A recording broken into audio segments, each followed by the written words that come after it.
ಯೇಸು ಕ್ರಿಸ್ತನ ನಾಮದಲ್ಲಿ ನಿಮ್ಮೆಲ್ಲರೂ ನಾನು ವಂದಿಸುವವನಾಗಿದ್ದೇನೆ. ಇನ್ನೊಂದು ಸಾರಿ ನಿಮ್ಮನ್ನು ಭೇಟಿ ಮಾಡುವ ಈ ಅವಕಾಶವನ್ನು ನನ್ನ ಒಡೆಯನಾದ ಯೇಸು ಕ್ರಿಸ್ತನು ಒದಗಿಸಿದ್ದಾನೆ. ನಾನು ಆತನಿಗೆ ಕೃತಜ್ಞತೆಗಳನ್ನು ಸಲ್ಲಿಸುವನಾಗಿದ್ದೇನೆ. ದೇವರು ಬಹಳ ಒಳ್ಳೆಯವನಾಗಿದ್ದಾನೆ. ಆದ ಕಾರಣವೇ ಆತನ ವಾಕ್ಯವನ್ನು ಕೇಳುವ ಭಾಗ್ಯವನ್ನು ನಮಗೆ ನೀಡಿದ್ದಾನೆ. ದೇವರು ನಿಮ್ಮನ್ನು ಆಶೀರ್ವದಿಸಲಿ. ಆತನ ಪ್ರಕಾಶವು ಯಾವಾಗಲೂ ನಿಮ್ಮ ಮುಖಗಳಲ್ಲಿ ಪ್ರಕಾಶಿಸಲಿ. ಈ ವಾರದ ಸಂದೇಶದ ಕಡೆಗೆ ನಾವು ಹೋಗೋಣ. ಈ ವಾರದ ಸಂದೇಶಕ್ಕೆ ನಾನು ಆರಿಸಿಕೊಂಡಿರುವ ವಾಕ್ಯ ಭಾಗ ಯೋವೇಲ್ನ ಪ್ರವಾದನೆ ಗ್ರಂಥ 2ನೇ ಅಧ್ಯಾಯ ವಚನ 12ರಿಂದ 27. ಯೋವೇಲ್ 2ನೇ ಅಧ್ಯಾಯ ವಚನ 12ರಿಂದ 27. ಈ ಸಂದೇಶಕ್ಕೆ ನಾನು ಹೆಸರಿಟ್ಟಿದ್ದೇನೆ ಮೊದಲನೆಯ ಪ್ರೀತಿ, ಫಸ್ಟ್ ಲವ್, ಮೊದಲನೆಯ ಪ್ರೀತಿ. ನಾವು ಪ್ರಾರ್ಥನೆ ಮಾಡಿ ದೇವರ ಸಂದೇಶದ ಕಡೆಗೆ ನಾವು ಹೋಗೋಣ. ಇನ್ನೊಂದು ಸಾರಿ ನಿಮ್ಮೆಲ್ಲರೂ ನಾನು ವಂದಿಸುವವನಾಗಿದ್ದೇನೆ. ಈ ವಾರದ ಸಂದೇಶದ ಕಡೆಗೆ ಹೋಗೋಣ. ಅಪೊಸ್ತಲ ಕೃತ್ಯ 2ನೇ ಅಧ್ಯಾಯದಲ್ಲಿ ನಾವು ನೋಡುವಾಗ ಪರಿಶುದ್ಧಾತ್ಮನು ಇಳಿದು ಬರುವ ದಿವಸದಲ್ಲಿ ಅಪೊಸ್ತಲನಾದ ಪೇತ್ರನು ಯೋವೇಲ್ನಿಂದಲೇ ಆತನು ಮಾತನಾಡುತ್ತಿದ್ದನು. ಇದು ಬಹಳ ಮುಖ್ಯ ಪ್ರವಾದನೆ ಗ್ರಂಥವಾಗಿದೆ. ಯಾಕೆಂದರೆ ಸತ್ಯವೇದದಲ್ಲಿ ಅನೇಕ ಪುಸ್ತಕಗಳು ಇದೆ. ಬೇರೆ ಬೇರೆ ಪುಸ್ತಕಗಳಲ್ಲಿ ಬೇರೆ ಬೇರೆ ಸಮಸ್ಯೆಗಳನ್ನು ನಾವು ನೋಡಬಹುದು. ಕೆಲವು ಪುಸ್ತಕಗಳಲ್ಲಿ ವಿಗ್ರಹ ಆರಾಧನೆ, ಅಧರ್ಮದ ವಿಷಯಗಳನ್ನು ನಾವು ನೋಡುತ್ತೇವೆ, ವ್ಯಭಿಚಾರದ ವಿಷಯಗಳನ್ನು ನೋಡುತ್ತೇವೆ. ಆದರೆ ಯೋವೇಲ್ ಪ್ರವಾದನೆ ಗ್ರಂಥದಲ್ಲಿ ಈ ರೀತಿಯಾದ ಸಮಸ್ಯೆಯನ್ನು ನಾವು ನೋಡುವುದಿಲ್ಲ. ಆದರೆ ನಾವು ಸೂಕ್ಷ್ಮವಾಗಿ ಈ ಪ್ರವಾದನೆ ಗ್ರಂಥವನ್ನು ನಾವು ಓದುವಾಗ ಇಲ್ಲಿ ಒಂದು ಪಾಪವಿತ್ತು ಎಂದು ದೇವರು ಹೇಳುವವನಾಗಿದ್ದಾನೆ. ಆ ಪಾಪವೇನೆಂದರೆ ಅಲಸ್ಯ ವರ್ತನೆ. Lethargic attitude. People were carrying lethargic attitude. ನೋಡುತ್ತೇವೆ, ಈ ಜನರು ಆಲಯಕ್ಕೆ ಹೋಗುತ್ತಿದ್ದರು, ದೇವರ ಕಾರ್ಯಗಳನ್ನು ಮಾಡುತ್ತಿದ್ದರು. ಆದರೆ ಈ ಕಾರ್ಯಗಳನ್ನೆಲ್ಲ ಒಂದು ದಿನಚರಿಯಾದಂತಹ ಕಾರ್ಯವಾಗಿ ಮಾಡುತ್ತಿದ್ದರು. ಅಂದರೆ ಒಂದು ಧಾರ್ಮಿಕವಾದ ಕಾರ್ಯ, ಉತ್ಸಾಹವಿಲ್ಲದಂತೆ ಒಂದು ಧಾರ್ಮಿಕವಾದ ಕಾರ್ಯದ ಹಾಗೆ ಮಾಡುತ್ತಿದ್ದರು. ಅಂದರೆ with lethargic attitude they were doing every work in the temple. ನಾವು ಕೂಡ ಅನೇಕ ಸಾರಿ ಈ ವರ್ತನೆಯಲ್ಲಿ ನಾವು ಒಳಗಾಗುತ್ತೇವೆ. ಅಂದರೆ ನಾವು ಪ್ರತಿ ಭಾನುವಾರ ಸಭೆಗೆ ಹೋಗುತ್ತೇವೆ, ಹಾಡುಗಳನ್ನು ಹಾಡುತ್ತೇವೆ, ಕಾಣಿಕೆಯನ್ನು ನೀಡುತ್ತೇವೆ, ಭಾನುವಾರ ದೇವರನ್ನು ನೆನಪು ಮಾಡುತ್ತೇವೆ. ಅನಂತರ ನಮ್ಮ ಜೀವನ ಒಂದು ಬೇರೆ ರೀತಿಯಾದ ಜೀವನವಾಗಿ ಮಾರ್ಪಡುತ್ತದೆ. ನಮ್ಮಲ್ಲೂ ಕೂಡ ಅಲಸ್ಯ ವರ್ತನೆ, lethargic attitude towards God ಪ್ರಾರಂಭವಾಗುತ್ತದೆ. ಈ ಗ್ರಂಥದ ಹಿನ್ನೆಲೆಯನ್ನು ನಾವು ನೋಡುವಾಗ ದೇವರು ಬಹಳವಾಗಿ ಯೂದಾ ದೇಶವನ್ನು ಮತ್ತು ಯೆರೂಸಲೇಮಿನ ಜನರಿಗೆ ಆಶೀರ್ವಾದವನ್ನು ನೀಡಿದನು. ಅವರು ಎಲ್ಲ ವಿಷಯದಲ್ಲಿ ಧಾರಾಳವಾದ ಆಶೀರ್ವಾದವನ್ನು ಪಡೆದುಕೊಂಡರು. ಈ ಧಾರಾಳ ಆಶೀರ್ವಾದದ ಕಾರಣ ಅವರಲ್ಲಿ ಅಲಸ್ಯ ವರ್ತನೆ ಉಂಟಾಯಿತು. ಅಂದರೆ they took God for granted. ಅವರಲ್ಲಿ ದೇವರ ಕೃತಜ್ಞತೆ, ದೇವರಿಗೆ ಕೊಡುವ ಕೃತಜ್ಞತೆ ಕಡಿಮೆಯಾಯಿತು. ಅವರು ಎಲ್ಲ ಕಾರ್ಯವನ್ನು ಮಾಡುತ್ತಿದ್ದರು. ಅಂದರೆ ದೇವರ ಆಲಯಕ್ಕೆ ಹೋಗುತ್ತಿದ್ದರು, ಕಾಣಿಕೆ ನೀಡುತ್ತಿದ್ದರು, ಹಾಡುಗಳನ್ನು ಹಾಡುತ್ತಿದ್ದರು. ಅಂದರೆ ಉತ್ಸಾಹವಿಲ್ಲದೆ ಅಲಸ್ಯ ವರ್ತನೆಯಲ್ಲಿ ಈ ಕಾರ್ಯವನ್ನು ಮಾಡುತ್ತಿದ್ದರು. ದೇವರು ಬಹಳ ಆಶೀರ್ವಾದವನ್ನು ನೀಡಿದರು, ಆದರೆ ಅವರಲ್ಲಿ ಕೃತಜ್ಞತೆ ಇರಲಿಲ್ಲ. ನಾವು ಕೂಡ ಅನೇಕ ಮನುಷ್ಯರನ್ನು ನಾವು ನೋಡುತ್ತೇವೆ, ಅನೇಕ ವಿಧವಾದ ಸಹಾಯಗಳನ್ನು ಪಡೆದುಕೊಳ್ಳುತ್ತಾರೆ, ಆದರೆ ಕೃತಜ್ಞತೆ ಇರುವುದಿಲ್ಲ. ಅವರಲ್ಲಿ ಮನಸ್ಸಿನಲ್ಲಿ ಕೃತಜ್ಞತೆ ಇರುವುದಿಲ್ಲ. ನನ್ನ ಜೀವಿತದಲ್ಲಿ ಅನೇಕ ಈ ರೀತಿಯಾದ ವ್ಯಕ್ತಿಗಳನ್ನು ನಾನು ನೋಡಿದ್ದೇನೆ.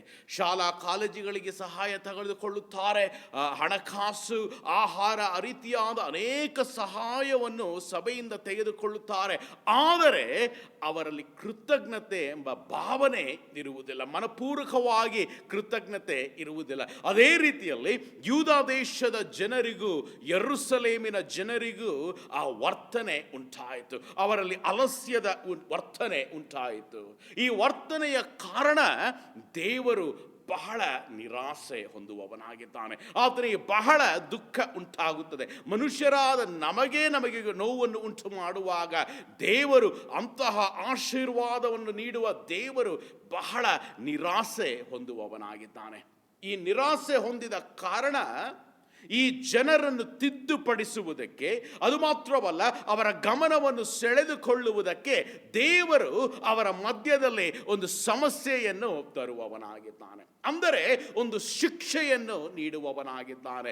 ಆ ದೇವರು ಬಹಳ ಆಶೀರ್ವಾದವನ್ನು ನೀಡಿದ ದೇವರು ಜನರು ಯಾವಾಗ ಆತನನ್ನು ಮರೆತು ಹೋದರೋ ಅವರ ಗಮನವನ್ನು ಸೆಳೆದುಕೊಳ್ಳುವುದಕ್ಕೆ ಅವರಿಗೆ ಒಂದು ಸಮಸ್ಯೆಯನ್ನು ತರುವವನಾಗಿದ್ದಾನೆ. ನೀವು ನೆನೆಸಬಹುದು, ಕೃಪೆಯುಳ್ಳ ದೇವನು, ಬಹಳ ಕರುಣೆಯುಳ್ಳ ದೇವನು ಒಂದು ಸಮಸ್ಯೆಯನ್ನು ತರುವವನಾಗಿದ್ದಾನೋ, ನಮಗೆ ಒಂದು ಸಮಸ್ಯೆಯನ್ನು ಕೊಡುತ್ತಾನೋ. ನನ್ನ ಪ್ರಿಯ ಸಹೋದರ ಸಹೋದರಿಗಳೇ, ಯೋವೇಲ್ ಗ್ರಂಥದ ಮೊದಲನೆಯ ಅಧ್ಯಾಯ 2ನೇ ಅಧ್ಯಾಯವನ್ನು ನೀವು ಓದುವಾಗ ಇಲ್ಲಿ ದೇವರು ಯೂದಾ ದೇಶಕ್ಕೂ ಮತ್ತು ಯೆರೂಸಲೇಮಿನ ಜನರಿಗೂ ಶಿಕ್ಷೆಯನ್ನು ನೀಡುವವನಾಗಿದ್ದಾನೆ. ಆ ಶಿಕ್ಷೆ ಏನೆಂದರೆ ಅದುವೇ ಮಿಡಿತಗಳು. ಲಕ್ಷಾಂತರ ಮಿಡಿತಗಳು ಈ ಊರಿಗೆ ಬಂದು ಅಲ್ಲಿದ್ದ ಎಲ್ಲ ಕೃಷಿಯನ್ನು ನಾಶ ಮಾಡುತ್ತದೆ. ಹಸಿರಾಗಿ ಕಾಣಿಸುತ್ತಿದ್ದ ಎಲ್ಲ ವಿಷಯವನ್ನು ಅದು ನಾಶ ಮಾಡುತ್ತದೆ. ಇದು ದೇವರು ಹೇಳುತ್ತಾನೆ, ನನ್ನ ಸೈನ್ಯವಾಗಿದೆ. ಮನುಷ್ಯರು ಇದನ್ನು ಒಂದು ನೈಸರ್ಗಿಕ ವಿಪತ್ತು, ನ್ಯಾಚುರಲ್ ಕೆಲಾಮಿಟಿ ಎಂದು ತಿಳಿದಿರಬಹುದು. ಆದರೆ ದೇವರು ಈ ವಿಷಯವನ್ನು ತಂದಿದ್ದಾನೆ, ದೇವರು ಈ ಸಮಸ್ಯೆಯನ್ನು ತಂದಿದ್ದಾನೆ, ದೇವರು ಈ ಶಿಕ್ಷೆಯನ್ನು ತಂದಿದ್ದಾನೆ. ಈ ಬಿಕ್ಕಟ್ಟಿನ ಪರಿಸ್ಥಿತಿಯಲ್ಲಿ ದೇವರು ಈ ಜನರನ್ನು ಒಳಗಾಗಿಸುವವನಾಗಿದ್ದಾನೆ. ಯಾಕೆಂದರೆ ಇದು ದೇವರು ಕೊಟ್ಟಿರುವ ಶಿಕ್ಷೆಯಾಗಿದೆ, ದೇವರು ಕೊಟ್ಟಿರುವ ಒಂದು ಪರಿಸ್ಥಿತಿಯಾಗಿದೆ. ಜನರು ಬಹಳ ನೋವಿನಲ್ಲೂ ಕಷ್ಟದಲ್ಲೂ ಒಳಗಾಗಿರುವವರಾಗಿದ್ದಾರೆ. ಅವರ ದವಸ ಧಾನ್ಯಗಳು ನಾಶವಾಯಿತು, ದ್ರಾಕ್ಷ ಗಿಡಗಳು ನಾಶವಾಯಿತು, ಅವರಲ್ಲಿದ್ದ ಎಲ್ಲ ಸಂಪತ್ತು ನಾಶವಾಯಿತು. ನಮ್ಮ ಎಲ್ಲ ಗಿಡಗಳನ್ನು, ಕೃಷಿಗಳನ್ನು ಮಿಡಿತಗಳು ನಾಶ ಮಾಡಿದವು. ಫಲ ಕೊಡುವ ಸಮಯದಲ್ಲಿ ಎಲ್ಲವನ್ನು ತಿಂದೆವು ಎಂದು ಜನರು ಹೇಳುತ್ತಿದ್ದರು. ಮನುಷ್ಯರು ದಾಳಿ ಮಾಡಿದರೆ ಅವರ ಮೇಲೆ ಯುದ್ಧಕ್ಕೆ ಹೋಗಬಹುದು. ಇಲ್ಲಿ ಮಿಡಿತಗಳು, ಲೋಕಸ್ಗಳು ದಾಳಿ ಮಾಡಿದೆ, ಅವರಿಂದ ಏನು ಸಾಧ್ಯ? ಅದನ್ನು ಪರಿಹರಿಸಲು ಅವರಿಂದ ಹೇಗೆ ಸಾಧ್ಯವಾಯಿತು? ಪ್ರಿಯ ಸಹೋದರ ಸಹೋದರಿಗಳೇ, ನಮ್ಮಲ್ಲೂ ಅನೇಕರು ಈ ರೀತಿಯಾದ ಪರಿಸ್ಥಿತಿಯಲ್ಲಿ ಒಳಗಾಗುತ್ತಾರೆ. ಅನೇಕ ರೋಗಗಳು, ಈ ರೋಗಗಳಿಗೋಸ್ಕರ ಆಸ್ಪತ್ರೆಗೆ ಹೋಗುತ್ತಾರೆ, ಮೆಡಿಸಿನ್ ತಗೊಳ್ತಾರೆ, ಡಾಕ್ಟರ್ ಕನ್ಸಲ್ಟ್ ಮಾಡುತ್ತಾರೆ, ಆದರೆ ರೋಗ ನಿವಾರಣೆ ಉಂಟಾಗುವುದಿಲ್ಲ. ಮನೆಗಳಲ್ಲಿ ಸಮಾಧಾನ ಇರುವುದಿಲ್ಲ. ಸಮಾಧಾನ ಇಲ್ಲದ ಕಾರಣ ಅವರಿಗೆ ಗೊತ್ತಿರುವುದಿಲ್ಲ. ಜಗಳಗಳು, ಅಸಮಾಧಾನ, ಕೆಲಸದ ಮೇಲೆ ಯಾವಾಗಲೂ ತೊಂದರೆ. ಮೇಲಧಿಕಾರಿಗಳು ಅವರನ್ನು ಮಾತ್ರ ನೋಡಿ ಅವರಿಗೆ ಮಾತ್ರ ಶಿಕ್ಷೆಯನ್ನು ನೀಡುತ್ತಾರೆ. ಅವರಿಗೆ ಗೊತ್ತಿರುವುದಿಲ್ಲ why these things are happening. ಹಾಗಾಗಿ ಗ್ರಂಥದಲ್ಲಿ ನೋಡುತ್ತೇವೆ, ಅವರು ಎಷ್ಟು ಸಂಪಾದನೆ ಮಾಡಿದರೂ ಅವರಲ್ಲಿ ಹಣಕಾಸು ಉಳಿಯುವುದಿಲ್ಲ, ಎಷ್ಟು ಬಟ್ಟೆ ಹಾಕಿಕೊಂಡರೂ ಅವರಿಗೆ ಚಳಿ ಹೋಗುವುದಿಲ್ಲ. ನಿರಂತರವಾದ ಹಣಕಾಸಿನ ಸಮಸ್ಯೆ, ಸಾಲಗಳಲ್ಲಿ ಒಳಗಾಗಿರುತ್ತಾರೆ. ಹೆಂಡತಿ ಸರಿ ಇಲ್ಲ, ಮಕ್ಕಳು ಸರಿ ಇಲ್ಲ, ಗಂಡ ಸರಿ ಇಲ್ಲ, ಮನೆಯಲ್ಲಿ ಸಮಾಧಾನವಿಲ್ಲ. ಭಾನುವಾರ ಸಭೆಗೆ ಹೋಗುತ್ತಾರೆ, ಸಭೆಯಿಂದ ಹಿಂದಿರುಗಿದ ತಕ್ಷಣ ಮನೆಯಲ್ಲಿ ಜಗಳ. ಸೂಕ್ಷ್ಮವಾಗಿ ನೋಡಿದರೆ ಆ ಜಗಳಕ್ಕೆ ಯಾವ ಕಾರಣವೂ ಇರುವುದಿಲ್ಲ. ಪ್ರಿಯ ಸಹೋದರ ಸಹೋದರಿಗಳೇ, ಅನೇಕ ಸಾರಿ ಇದು ನಮ್ಮ ಆತ್ಮೀಕವನ್ನು ಸೂಚಿಸುವುದಾಗಿದೆ. ನಾವು ಅನೇಕ ಸಾರಿ ದೇವರನ್ನು ಯಾಕೆ ಈ ರೀತಿಯಾದ ಸಮಸ್ಯೆ ಎಂದು ನಾವು ಕೇಳುತ್ತೇವೆ, ಆದರೆ ಈ ಸಮಸ್ಯೆಯ ಕಾರಣವನ್ನು ಕಂಡುಹಿಡಿಯುವುದಕ್ಕೆ ನಾವು ಪ್ರಯತ್ನ ಪಡುವುದಿಲ್ಲ. ಜನರು ಕೂಡ, ಯೂದಾ ದೇಶದ ಜನರು, ಯೆರೂಸಲೇಮಿನ ಜನರು ಸ್ವಲ್ಪ ಸಮಯ ಇದೆಲ್ಲ ಏನು ನಡೀತಾ ಇದೆ ಎಂದು ಅವರು ನೋಡುತ್ತಿದ್ದರು. ಆಮೇಲೆ ಗುಣುಗುಟ್ಟಲು ತೊಡಗಿದರು. ಆಮೇಲೆ ದೇವರನ್ನು ಪ್ರಶ್ನೆ ಮಾಡಲು ತೊಡಗಿದರು. ದೇವರೇ, ಯಾಕೆ ಈ ನನಗೆ ಸಮಸ್ಯೆ? ನಾನು ಭಾನುವಾರ ಸಭೆಗೆ ಹೋಗುತ್ತೇನೆ, ಕಾಣಿಕೆ ನೀಡುತ್ತೇನೆ, ಆರಾಧನೆ ಮಾಡುತ್ತೇನೆ, ಬೈಬಲ್ ಓದುತ್ತೇನೆ, ಯಾಕೆ ನನಗೆ ಈ ಸಮಸ್ಯೆ? ಆ ರೀತಿಯಾದ ಪ್ರಶ್ನೆ ಮಾಡುವಾಗ ದೇವರು ಯೋವೇಲಿನ ಮೂಲಕ ಈ ಮನುಷ್ಯರ ಸಂಗಡ ಮಾತಾಡುವವನಾಗಿದ್ದಾನೆ. ಮನುಷ್ಯರೇ, ನೀವು ಯಾವ ತಪ್ಪು ಮಾಡುತ್ತಿದ್ದೀರಾ ಎಂದು ಯೋವೇಲನ ಮೂಲಕ ದೇವರು ಮಾತಾಡುವವನಾಗಿದ್ದಾನೆ. ಅನೇಕ ಮನುಷ್ಯರನ್ನು ನಾವು ನೋಡಬಹುದು, ಅವರಲ್ಲಿ ಸಮಾಧಾನ ಇರುವುದಿಲ್ಲ. ಸಮಾಧಾನ ಯಾಕೆ ಇರುವುದಿಲ್ಲ ಎಂದು ಅವರಿಗೆ ಗೊತ್ತಿರುವುದಿಲ್ಲ. Simply they are depressed, simply they are constant mind ಇರುವುದಿಲ್ಲ. Simply failures. ಪ್ರಯತ್ನ ಪಡ್ತಾರೆ ಆದರೂ ಫೇಲ್ಯೂರ್. ಎಷ್ಟೇ ಕಷ್ಟಪಡಿದ್ದರೂ ಕೂಡ ಅವರ ಕೈಯಲ್ಲಿ ಹಣಕಾಸೆ ಇರುವುದಿಲ್ಲ.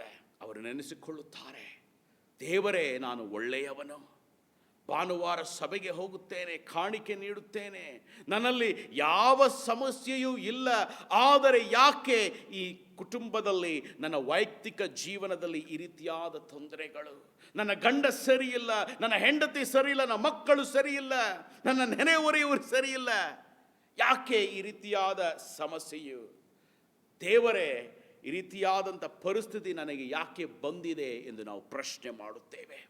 ಯೆರೂಸಲೇಮಿನ ಜನರು ಕೂಡ, ಯೂದ ದೇಶದ ಜನರು ಕೂಡ ಈ ರೀತಿಯಾದ ಪ್ರಶ್ನೆಯನ್ನು ಕೇಳುತ್ತಿದ್ದರು. ಈ ಬಿಕ್ಕಟ್ಟಿನ ಪರಿಸ್ಥಿತಿ ಯಾಕೆ ನನಗೆ ದೇವರೇ ಎಂದು ಅನೇಕ ಪ್ರಶ್ನೆಗಳನ್ನು ಮಾಡುತ್ತಿದ್ದರು. ಆದರೆ ಇದರ ಕಾರಣವನ್ನು ಅವರು ಕೇಳಲಿಲ್ಲ. ದೇವರೇ ಯಾಕೆ ನನಗೆ ಈ ಪರಿಸ್ಥಿತಿ, ಯಾವ ಕಾರಣ ಎಂದು ಅವರನ್ನು ಕೇಳುತ್ತಿರಲಿಲ್ಲ. ಅನೇಕ ಸಮಸ್ಯೆಗಳಿಗೆ ಆತ್ಮಿಕ ಸಂಪರ್ಕವಿರುತ್ತದೆ ನನ್ನ ಪ್ರಿಯ ಸಹೋದರ ಸಹೋದರಿಗಳೇ. Many times we don't recognize that. ಅನೇಕ ಸಾರಿ ನಮ್ಮ ಸಮಸ್ಯೆಗಳಿಗೆ ಆತ್ಮಿಕ ಸಂಪರ್ಕವಿರುತ್ತದೆ. ನಮ್ಮ ಸಮಸ್ಯೆಗಳ ಹಿಂದೆ ಅನೇಕ ಸಾರಿ ದೇವರು ಇರುವವನಾಗಿದ್ದಾನೆ. ನಮ್ಮ ಹಣಕಾಸಿನ ಸಮಸ್ಯೆ, ಕುಟುಂಬದ ಸಮಸ್ಯೆ ಆತ್ಮಿಕ ವಿಷಯವಾಗಿರುತ್ತದೆ ನನ್ನ ಪ್ರಿಯ ಸಹೋದರ ಸಹೋದರಿಗಳೇ. ಇದನ್ನೇ ನಾವು ಈ ಯೋವೇಲ್ ಗ್ರಂಥದಲ್ಲಿ ನಾವು ನೋಡುವವರಾಗಿದ್ದೇವೆ. ಆದರೆ ದೇವರು ಈ ಪರಿಸ್ಥಿತಿಯನ್ನು ತಂದಿರುವುದು ಈ ಜನರನ್ನು ನಾಶ ಮಾಡುವುದಕ್ಕಾಗಿಲ್ಲ. ನಮ್ಮ ದೇವರು ಕೃಪಾಮಯನಾಗಿದ್ದಾನೆ, ಕರುಣೆಯುಳ್ಳ ದೇವರಾಗಿದ್ದಾನೆ. ಈ ಸಮಸ್ಯೆ ಆ ದೇಶದಲ್ಲಿ ಬಂದಿದ್ದು ಅವರನ್ನು ನಾಶ ಮಾಡುವುದಕ್ಕಲ್ಲ. ಅಪಾರ್ಥ ಮಾಡಿಕೊಳ್ಳಬೇಡಿ. ದೇವರು ಈ ಶಿಕ್ಷೆಯ ಮೂಲಕ ಆ ಜನರನ್ನು ಆತನ ಕಡೆಗೆ ತಿರುಗಿಸಿಕೊಳ್ಳುವುದಕ್ಕೆ ಈ ಕಾರ್ಯವನ್ನು ಮಾಡುತ್ತಿದ್ದಾನೆ. ಅವರ ಗಮನವನ್ನು ದೇವರ ಕಡೆಗೆ ತಿರುಗಿಸಿಕೊಳ್ಳುವುದಕ್ಕೆ ಈ ಕಾರ್ಯವನ್ನು ಆತನು ಮಾಡಿದನು. ನಾವು ಕೂಡ ಅನೇಕ ಸಾರಿ ಯಾವಾಗ ಹೆಚ್ಚಿನ ಪ್ರಾರ್ಥನೆ ಮಾಡುತ್ತೇವೆ? ನಾವು ಸಂತೋಷದಲ್ಲಿರುವಾಗ ಪ್ರಾರ್ಥನೆ ಮಾಡುವುದಿಲ್ಲ. ನಮಗೆ ಸಮಸ್ಯೆ ಬರುವಾಗ, ಬಂಧನ ಬರುವಾಗ ನಾವು ದೇವರ ಬಳಿಗೆ ಓಡುತ್ತೇವೆ. ಆದರೆ ದೇವರು ಆ ಕಾರ್ಯವನ್ನು ನಿವಾರಿಸಿದ ಮೇಲೆ ನಾವು ದೇವರನ್ನು ಮರೆತು ಹೋಗುತ್ತೇವೆ. ಆದರೆ ಅದೇ ರೀತಿಯಲ್ಲಿ ಯೆರೂಸಲೇಮಿನ ಜನರು ಕೂಡ ಮಾಡಿದರು. ಆದರೆ ಆ ಸಮಯದಲ್ಲಿ ದೇವರು ಒಂದು ಶಿಕ್ಷೆಯ ಮೂಲಕ ಅವರ ಗಮನವನ್ನು ದೇವರ ಕಡೆಗೆ ಸೆಳೆದುಕೊಳ್ಳುವವನಾಗಿದ್ದಾನೆ. ನಾವು ಕೂಡ ನಮ್ಮ ಪರಿಸ್ಥಿತಿಯ ಬಗ್ಗೆ ನಾವು ಆಲೋಚನೆ ಮಾಡಬೇಕು. ನಿಮ್ಮ ಪರಿಸ್ಥಿತಿ ಏನಾಗಿದೆ ಎಂದು ನನಗೆ ಗೊತ್ತಿಲ್ಲ. ನಿಮ್ಮ ಕುಟುಂಬದ ಸಮಸ್ಯೆ, ಕೆಲಸದ ಸಮಸ್ಯೆ, ವೈಯಕ್ತಿಕ ಸಮಸ್ಯೆ, ಮಾನಸಿಕ ಸಮಸ್ಯೆ, ಅನಾರೋಗ್ಯದ ಸಮಸ್ಯೆ, ಸಾಲದ ಸಮಸ್ಯೆ, ಕುಟುಂಬದ ಸಮಸ್ಯೆ, ಡಿಪ್ರೆಷನ್, ಈ ಸಮಸ್ಯೆ, ನಿಮ್ಮ ಯಾವ ಸಮಸ್ಯೆಯಲ್ಲಿದ್ದೀರಾ ಎಂದು ನನಗೆ ಗೊತ್ತಿಲ್ಲ. ಆದರೆ ನನ್ನ ಪ್ರಿಯ ಸಹೋದರ ಸಹೋದರಿಗಳೇ, ಈ ಸಮಯದಲ್ಲಿ ನೀವು ಈ ಪ್ರಶ್ನೆಯ, ಈ ಪರಿಸ್ಥಿತಿಯ ಕಾರಣವನ್ನು ನೀವು ದೇವರಿಗೆ ಕೇಳಬೇಕು. ದೇವರೇ, ನನಗೆ ಯಾಕೆ ಈ ಪರಿಸ್ಥಿತಿ? ಯಾವ ಕಾರಣದಿಂದ ಈ ಪರಿಸ್ಥಿತಿಯಲ್ಲಿ ನಾನು ಒಳಗಾಗಿದ್ದೇನೆ? ಯೋವೇಲನು ಯೆರೂಸಲೇಮಿನ ಜನರ ಸಂಗಡ ಮಾತನಾಡುತ್ತಿದ್ದಾನೆ. ಈ ಬಿಕ್ಕಟ್ಟಿನ ಪರಿಸ್ಥಿತಿಯಿಂದ ಹೇಗೆ ಹೊರಗೆ ಬರಬೇಕೆಂಬ ವಿಷಯವನ್ನು ದೇವರ ಮೂಲಕ ಈ ಪ್ರವಾದಿಯು ಮಾತನಾಡುತ್ತಿದ್ದಾನೆ. ಅದೇನೆಂದರೆ ದೇವರ ಕಡೆಗೆ ತಿರುಗಿಕೊಳ್ಳುವುದು. ನನ್ನ ಪ್ರಿಯ ಸಹೋದರ ಸಹೋದರಿಗಳೇ, ಈ ಎಲ್ಲ ಪರಿಸ್ಥಿತಿಯಿಂದ ನಮಗೆ ಬಿಡುಗಡೆ ಬೇಕಿದ್ದರೆ, ನಮ್ಮ ಅನಾರೋಗ್ಯ, ಬಂಧನ, ಸಾಲ, ಎಲ್ಲ ರೀತಿಯಾದ ಬಂಧನದಿಂದ ನಮಗೆ ಬಿಡುಗಡೆ ಬೇಕೆಂದರೆ ಒಂದೇ ಒಂದು ಪರಿಹಾರವಿದೆ, ಅದು ದೇವರ ಕಡೆಗೆ ತಿರುಗಿಕೊಳ್ಳುವುದು. I don't know what kind of situation you are going through today, but if you turn to God, He will deliver you from the bondage that you are in today. ದೇವರು ಹೇಳುತ್ತಿದ್ದಾನೆ, ನೀವು ನನ್ನ ಕಡೆಗೆ ತಿರುಗಿಕೊಂಡರೆ ನಿಮ್ಮ ಪರಿಸ್ಥಿತಿಗಳನ್ನು ನಾನು ಬಿಡಿಸುವವನಾಗಿದ್ದೇನೆ, ನಿಮ್ಮ ಬಂಧನಗಳನ್ನು ನಾನು ಮುರಿಯುವವನಾಗಿದ್ದೇನೆ. ಅದನ್ನೇ ಯೋವೇಲನ ಮೂಲಕ ದೇವರು ತನ್ನ ಮಕ್ಕಳ ಸಂಗಡ ಮಾತನಾಡುತ್ತಿದ್ದಾನೆ. ಯೆಹೋವನು ಇಂತೆನ್ನುತ್ತಾನೆ, ಈಗಲಾದರೂ ನೀವು ಮನಮರುಗಿ ನನ್ನ ಕಡೆಗೆ ತಿರುಗಿಕೊಂಡು ಉಪವಾಸ ಮಾಡಿರಿ, ಅಳಿರಿ, ಗೋಳಾಡಿರಿ. ನಿಮ್ಮ ಬಟ್ಟೆಗಳನ್ನೆಲ್ಲ, ನಿಮ್ಮ ಹೃದಯವನ್ನು ಹರಿದುಕೊಂಡು ನಿಮ್ಮ ದೇವರಾದ ಯೆಹೋವನ ಕಡೆಗೆ ತಿರುಗಿಕೊಳ್ಳಿರಿ. ಆತನು ದಯೆಯು ಕನಿಕರವು ಉಳ್ಳವನಾಗಿದ್ದಾನೆ, ದೀರ್ಘ ಶಾಂತಿಯುಳ್ಳವನಾಗಿದ್ದಾನೆ, ಮಹಾಕೃಪೆಯುಳ್ಳ ದೇವರಾಗಿದ್ದಾನೆ, ಮಾಡಬೇಕೆಂಬ ಕೇಡನ್ನು ತಿರುಗಿಸುವವನಾಗಿದ್ದಾನೆ. ಭಕ್ತರು ಅವರ ಪರಿಸ್ಥಿತಿಯಿಂದ ಬಿಡುಗಡೆ ಹೊಂದಬೇಕೆಂದರೆ ಒಂದೇ ಒಂದು ಪರಿಹಾರ, ಅದೇನೆಂದರೆ ದೇವರ ಕಡೆಗೆ ತಿರುಗಿಕೊಳ್ಳುವುದು. ನನ್ನ ಪ್ರಿಯ ಸಹೋದರ ಸಹೋದರಿಗಳೇ, ನಿಮ್ಮ ಪರಿಸ್ಥಿತಿಯಿಂದ ಬಿಡುಗಡೆ ಬೇಕಿದ್ದರೆ ನೀವು ದೇವರ ಕಡೆಗೆ ತಿರುಗಿಕೊಳ್ಳಬೇಕು. ಅನೇಕ ಸಾರಿ ನಮ್ಮ ಪರಿಸ್ಥಿತಿಗಳು ಸರಿ ಇಲ್ಲದ ಇರುವಾಗ ಮನುಷ್ಯರನ್ನು ನೋಡುತ್ತೇವೆ, ಸ್ನೇಹಿತರನ್ನು ನೋಡುತ್ತೇವೆ, ತಂದೆ ತಾಯಿಗಳನ್ನು ನೋಡುತ್ತೇವೆ. ಆದರೆ ದೇವರು ಹೇಳುತ್ತಿದ್ದಾನೆ, ನಿಮಗೆ ಪರಿಹಾರ ಬೇಕಿದ್ದರೆ ನನ್ನನ್ನು ಹುಡುಕಿರಿ, ನನ್ನ ಕಡೆ ತಿರುಗಿಕೊಳ್ಳಿರಿ. ನಾವು ವೈಯಕ್ತಿಕವಾಗಿಯೂ ಸಭೆಯಾಗಿಯೂ ನಾವು ದೇವರ ಕಡೆಗೆ ತಿರುಗಿಕೊಳ್ಳಬೇಕು. ನಮ್ಮ ಕ್ರಿಸ್ತಿಯ ಜೀವನದಲ್ಲಿ ಉತ್ಸಾಹವಿಲ್ಲ, ಉಜ್ಜೀವನವಿಲ್ಲ. We have developed a lethargic attitude. ಅಲಸ್ಯದ ವರ್ತನೆಯನ್ನು ನಾವು ಬೆಳೆಸಿಕೊಂಡಿದ್ದೇವೆ. Sunday we have to go to church. After that ನಾವು ದೇವರನ್ನು ನೆನೆಸುವುದು ಬರುವ ಭಾನುವಾರ, may be in the evening family ಪ್ರೇಯರಲ್ಲಿ, ಅಥವಾ ಕೆಲವೊಂದು 10 ನಿಮಿಷ ಡೈಲಿ ಡಿವೋಷನಲ್ಲಿ ನಾವು ಆತನನ್ನು ನೆನೆಸಿಕೊಳ್ಳುತ್ತೇವೆ. ಅಲಸ್ಯದ ವರ್ತನೆಯನ್ನು ನಾವು ಬೆಳೆಸಿಕೊಂಡಿದ್ದೇವೆ. ನಿಜವಾಗಿ ಹೃದಯಪೂರ್ವಕವಾಗಿ ದೇವರ ಬಳಿ ನಮ್ಮ ಸಂಬಂಧ ಸರಿಯಿಲ್ಲ. ದೇವರಿಗೂ ನಮಗೂ ಹೃದಯದಿಂದ ಸಂಬಂಧವಿಲ್ಲ. ಕೇವಲ ಅಲಸ್ಯದ ವರ್ತನೆ ಒಂದು ಧಾರ್ಮಿಕ ಕಾರ್ಯವಾಗಿ ಮಾರ್ಪಟ್ಟಿದೆ, ಒಂದು ದಿನಚರಿಯ ಕಾರ್ಯವಾಗಿ ಮಾರ್ಪಟ್ಟಿದೆ. ನಾವು ದೇವರ ಕಡೆಗೆ ತಿರುಗಿಕೊಳ್ಳಬೇಕು. ಉಜ್ಜೀವನದಿಂದ ನಾವು ದೇವರ ಕಡೆಗೆ ತಿರುಗಿಕೊಳ್ಳುವುದೇ ನಿಜವಾದ ಪರಿಹಾರವಾಗಿದೆ. ನೀವು ನೆನೆಸಬಹುದು, ಉಜ್ಜೀವನವೆಂದರೆ ಏನು? ಈ ದಿನದಲ್ಲಿ ಉಜ್ಜೀವನವನ್ನು ಅನೇಕರು ಅಪಾರ್ಥ ಮಾಡಿಕೊಂಡಿದ್ದಾರೆ. ಅನೇಕ ಕಡೆ ಉಜ್ಜೀವನ ಕೂಟವನ್ನು ನಡೆಸುತ್ತಾರೆ. ಇದು ಕೂಟಗಳು ಏನು ನಡೀತದೆ, ಹೋಗಿದ ತಕ್ಷಣ ಒಳ್ಳೆ ಸ್ಟೇಜ್ ಇರ್ತದೆ, ಒಳ್ಳೆ ಲೈಟಿಂಗ್ ಇರ್ತದೆ, ಚೆನ್ನಾಗಿ ಒಂದು 10 ಹಾಡನ್ನು ಹಾಡುತ್ತಾರೆ, ಡ್ರಮ್ಸ್ಗಳು ಚೆನ್ನಾಗಿರುತ್ತದೆ, ವಾದ್ಯಗಳು ಚೆನ್ನಾಗಿರುತ್ತದೆ. ಈ ಮ್ಯೂಸಿಕ್ಗಳು ಕೇಳುವಾಗ ನಮ್ಮಲ್ಲಿರುವ ಡೋಪಮಿನ್ ಕೆಮಿಕಲ್ ಅಥವಾ ಆಡ್ರಲಿನ್ ಹೆಚ್ಚಾಗುತ್ತದೆ. ಅದರಲ್ಲಿ ಒಂದು ಮಾನಸಿಕವಾದ ಒಂದು ಡಿಫರೆನ್ಸ್ ನಮ್ಮಲ್ಲಿ ಗೊತ್ತಾಗುತ್ತದೆ. ಇದುವೇ ಉಜ್ಜೀವನವೆಂದು ನಾವು ಅಪಾರ್ಥ ಮಾಡಿಕೊಳ್ಳುತ್ತೇವೆ. ದಟ್ ಈಸ್ ನಾಟ್ ಉಜ್ಜೀವನ, that is not revival. My dear brothers and sisters, ದಿನ ಅನೇಕರು ಈ ರೀತಿಯಾದ ಕಾರ್ಯವನ್ನೇ ಮಾಡುತ್ತಿದ್ದಾರೆ. ಜನರನ್ನು ಮಾನಸಿಕವಾಗಿ ಮರಳಿ ಮಾಡಿ ಅವರನ್ನು ಯೂಸ್ ಮಾಡುವಂತಹ ಕೂಟಗಳು. ನಿಜವಾದ ಉಜ್ಜೀವನವೆಂದರೆ ದೇವರ ಕಡೆಗೆ ತಿರುಗಿಕೊಳ್ಳುವುದು, ದೇವರ ಸಮೀಪಕ್ಕೆ ಬರುವುದು, ದೇವರ ವಾಕ್ಯಕ್ಕೆ ಬರುವುದು, ದೇವರ ಕಡೆಗೆ ಹಿಂದಿರುಗುವುದೇ ನಿಜವಾದ ಉಜ್ಜೀವನವಾಗಿದೆ. ನನ್ನ ಪ್ರಿಯ ಸಹೋದರ ಸಹೋದರಿಗಳೇ, ಅದ ಕಾರಣ ಈ ದಿನ ನಾವು ದೇವರ ಕಡೆಗೆ ತಿರುಗಿಕೊಳ್ಳೋಣ. ದೇವರ ಕಡೆಗೆ ತಿರುಗಿಕೊಳ್ಳುವುದೆಂದರೆ ಏನು? ಎಲ್ಲ ತಪ್ಪಾದ ವರ್ತನೆಗಳಿಂದ ತಿರುಗಿಕೊಳ್ಳುವುದು.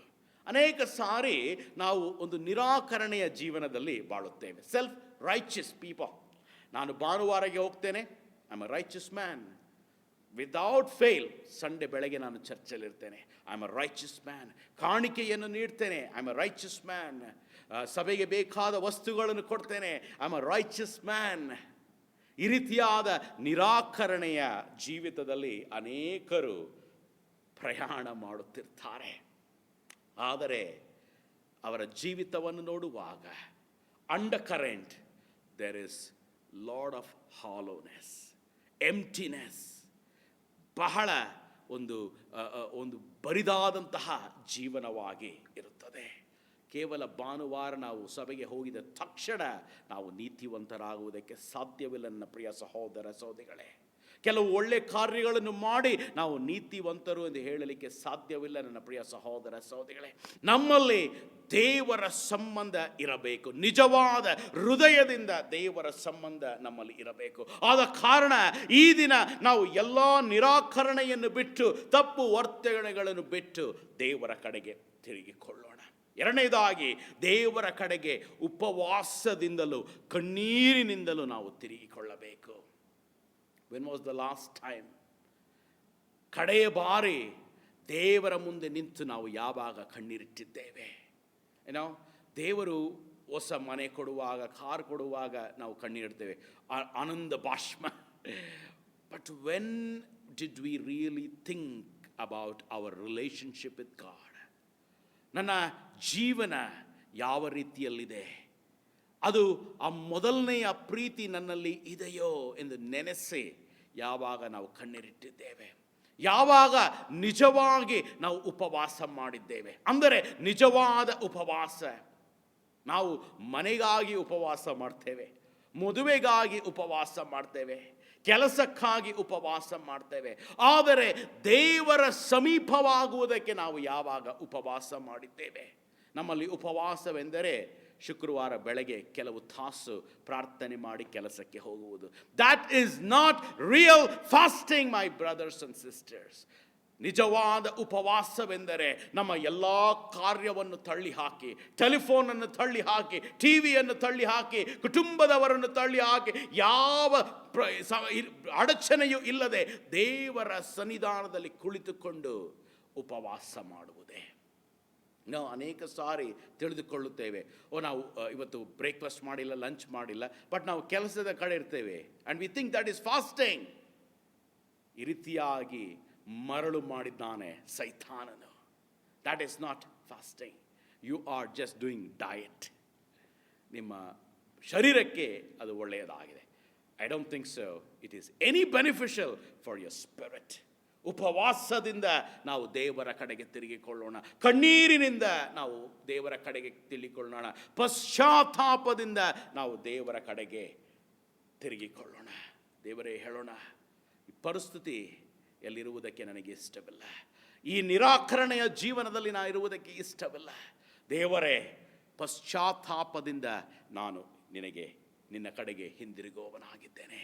ದೇವರೇ, ಮನಸ್ಸಿನಿಂದ ಮನಪೂರ್ವಕವಾಗಿ ಪಶ್ಚಾತ್ತಾಪ ಪಟ್ಟು ಕಣ್ಣೀರಿನಿಂದ ಉಪವಾಸದಿಂದ ನಾನು ನಿನ್ನ ಕಡೆಗೆ ತಿರುಗಿಕೊಳ್ಳುವವನಾಗಿದ್ದೇನೆ. ಈ ವರ್ತನೆಯಲ್ಲಿ, ಈ ಕಾರ್ಯವನ್ನು ಮಾಡುವ ಜನರಿಗೆ ದೇವರು ಹೇಳುವ ವಿಷಯ ಏನೆಂದರೆ, I am going to bless you. ನಾನು ನಿನ್ನನ್ನು ಆಶೀರ್ವದಿಸುತ್ತೇನೆ. ಯಾಕೆಂದರೆ ನಮ್ಮ ದೇವರು ಕೃಪೆಯುಳ್ಳ ದೇವರಾಗಿದ್ದಾನೆ, ಕರುಣಾಮಯನಾಗಿದ್ದಾನೆ, ಪ್ರೀತಿಯುಳ್ಳ ದೇವರಾಗಿದ್ದಾನೆ. ದೇವರು ಹೇಳುತ್ತಿದ್ದಾನೆ, ನೀವು ನನ್ನ ಕಡೆಗೆ ತಿರುಗಿಕೊಂಡರೆ, ಪಶ್ಚಾತ್ತಾಪದಿಂದಲೂ ಕಣ್ಣೀರಿನಿಂದಲೂ ಉಪವಾಸದಿಂದಲೂ ನನ್ನ ಕಡೆಗೆ ನೀವು ತಿರುಗಿಕೊಂಡರೆ, ನಾನು ನಿಮ್ಮನ್ನು ಬಿಡಿಸುತ್ತೇನೆ, ಬಂಧನದಿಂದ ಬಿಡಿಸುತ್ತೇನೆ, ಅನಾರೋಗ್ಯದಿಂದ ಬಿಡಿಸುತ್ತೇನೆ, ಅಸಮಾಧಾನದಿಂದ ಬಿಡಿಸುತ್ತೇನೆ, ಸಾಲದಿಂದ ಬಿಡಿಸುತ್ತೇನೆ, ನಿಮ್ಮ ಎಲ್ಲ ಕಷ್ಟದ ಪರಿಸ್ಥಿತಿಯಿಂದ ನಾನು ಬಿಡಿಸುತ್ತೇನೆ. 1ರಷ್ಟಲ್ಲ 100ರಷ್ಟು ಆಶೀರ್ವಾದವನ್ನು ನಿಮಗೆ ಹಿಂದಿರುಗಿ ಕೊಡುವವನಾಗಿದ್ದೇನೆ. But there is a conditions apply. ನಾವು ದೇವರ ಕಡೆಗೆ ನಿಜವಾಗಿ ತಿರುಗಿಕೊಳ್ಳಬೇಕು. ಕೇವಲ ಭಾನುವಾರ ಮಾತ್ರವಲ್ಲ ನನ್ನ ಪ್ರಿಯ ಸಹೋದರ ಸಹೋದರಿಗಳೇ, ನಮ್ಮ ಮೊದಲನೆಯ ಪ್ರೀತಿ ಮರುಸ್ಥಾಪನೆಯಾಗಬೇಕು. Let us revive our first love in Jesus Christ. ನಮ್ಮ ಮೊದಲನೆಯ ಪ್ರೀತಿ ಈಗ ಬೇರೆ ಎಲ್ಲ ಕಡೆ ಹೋಗಿಬಿಟ್ಟಿದೆ. ನಮ್ಮ ಕೆಲಸದ ಮೇಲೆ ನಮಗೆ ಮೊದಲನೇ ಪ್ರೀತಿ ಆಗಿದೆ, ಕುಟುಂಬದ ಮೇಲೆ, ಮಕ್ಕಳ ಮೇಲೆ, ನಮ್ಮ ಸ್ವಂತ ಬೆಳವಣಿಗೆಯ ಮೇಲೆ ನಮ್ಮ ಮೊದಲನೆಯ ಪ್ರೀತಿ ಬಿದ್ದು ಬಿಟ್ಟಿದೆ. All we think about is how can I grow.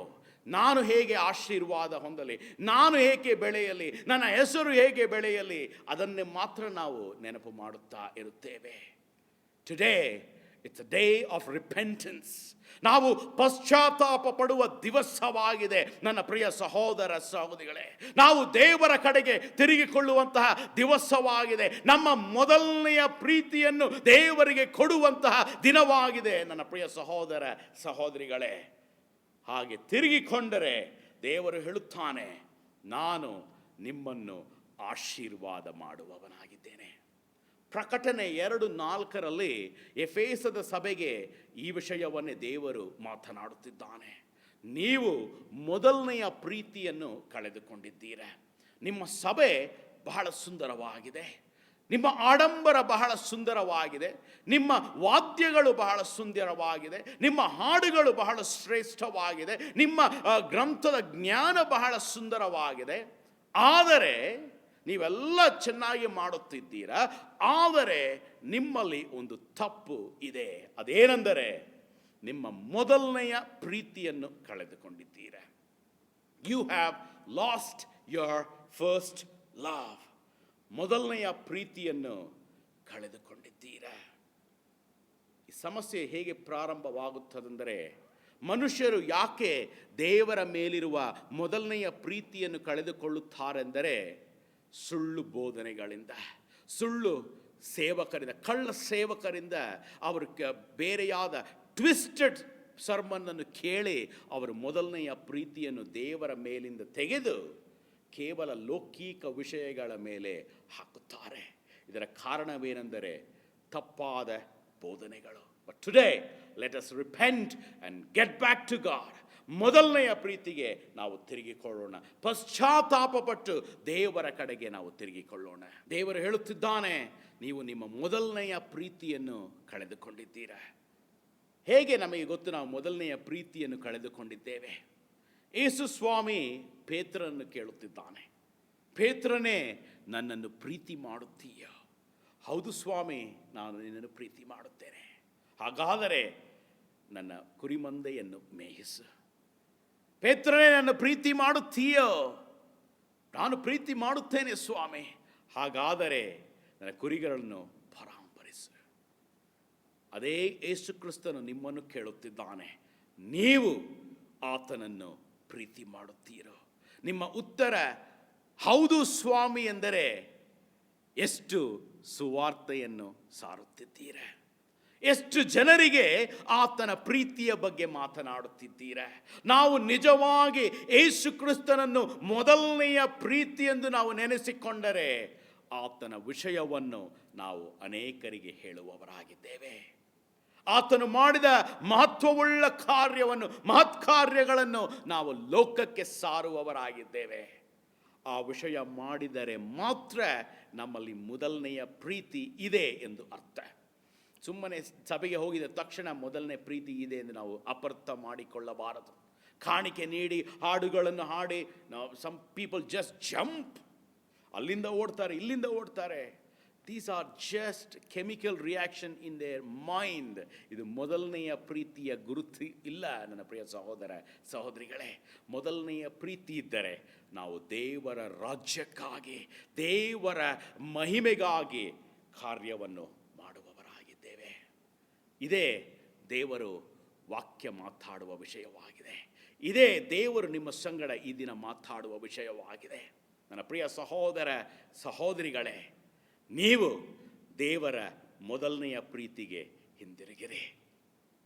ಆಗ ನಿಮ್ಮ ಪರಿಸ್ಥಿತಿಗಳು ಬದಲಾಗುತ್ತದೆ, ನಿಮ್ಮ ಬಂಧನಗಳು ಬಿಡಿಸಲ್ಪಡಲಾಗುತ್ತದೆ, ಅನಾರೋಗ್ಯ ನೀಗಲ್ಪಡಲಾಗುತ್ತದೆ, ಸಾಲಗಳು ನೀಗಲ್ಪಡಲಾಗುತ್ತದೆ. But that first you need to get back to the first love. ನಾವು ಕಳೆದ ಬಾರಿ ಯಾವಾಗ ಉಪವಾಸದಿಂದ ನಾವು ದೇವರನ್ನು ಹುಡುಕಿದ್ದೇವೆ, ಪೂರ್ಣವಾಗಿ ಪೂರ್ಣ ಮನಸ್ಸಿನಿಂದ ಕೆಲಸವನ್ನೆಲ್ಲ ತಳ್ಳಿ ಹಾಕಿ, ಟೆಲಿಫೋನ್, ಟಿವಿ ಎಲ್ಲವನ್ನು ತಳ್ಳಿ ಹಾಕಿ ಯಾವಾಗ ನಾವು ದೇವರನ್ನು ಹುಡುಕಿದ್ದೇವೆ, not for just for emotional satisfaction, ಹೃದಯದಿಂದ ದೇವರನ್ನು ನಾವು ಹುಡುಕೋಣ. ನಾವು ದೇವರನ್ನು ಹೃದಯದಿಂದ ಹುಡುಕಿದರೆ ನಮ್ಮ ಯೆಹೋವನು ಹೇಳುತ್ತಿದ್ದಾನೆ, ನಿಮ್ಮ ಬಟ್ಟೆಯನ್ನೆಲ್ಲ ನಿಮ್ಮ ಹೃದಯವನ್ನು ಹರಿದುಕೊಂಡು ನನ್ನನ್ನು ಹುಡುಕಿದರೆ ನಾನು ನಿಮ್ಮ ಜೀವಿತದಲ್ಲಿ ಮಹತ್ವವುಳ್ಳ ಕಾರ್ಯವನ್ನು ಮಾಡುತ್ತೇನೆ. ನಿಮಗೆ ಕಳೆದು ಹೋದ ಎಲ್ಲವನ್ನು 100ರಷ್ಟು ಹಿಂದಿರುಗಿ ನೀಡುವವನಾಗಿದ್ದೇನೆ. What a beautiful God, what a promise he gives to us. Let's get back to the first love. ಮೊದಲನೆಯ ಪ್ರೀತಿಗೆ ನಾವು ಹಿಂದಿರುಗೋಣ. ನನ್ನ ಪ್ರಿಯ ಸಹೋದರ ಸಹೋದರಿಗಳೇ, ಈ ದಿನ ನಿಮ್ಮ ಸಂಗಡ ದೇವರು ಮಾತಾಡಿದ್ದಾನೆ ಎಂದು ನಾನು ನಂಬುವವನಾಗಿದ್ದೇನೆ. ಈ ಸಂದೇಶದ ಮೂಲಕ ನೀವು ಆಶೀರ್ವಾದ ಹೊಂದಿರಿ, ಬಿಡುಗಡೆಯನ್ನು ಹೊಂದಿರಿ, ಮೊದಲನೆಯ ಪ್ರೀತಿಗೆ ಹಿಂದಿರುಗಿ. ಇನ್ನೊಂದು ಸಾರಿ ಭೇಟಿ ಮಾಡುವವರೆಗೆ ದೇವರು ಆತನ ದೂತರ ಮೂಲಕ, ವಾಕ್ಯದ ಮೂಲಕ, ಆತ್ಮದ ಮೂಲಕ ನಿಮ್ಮನ್ನು ಸಂರಕ್ಷಿಸಲಿ. God bless you. ಆತನ ಪ್ರಕಾಶವು ಯಾವಾಗಲೂ ನಿಮ್ಮ ಮುಖಗಳಲ್ಲಿ ಪ್ರಕಾಶಿಸಲಿ. We'll meet once again. God bless you.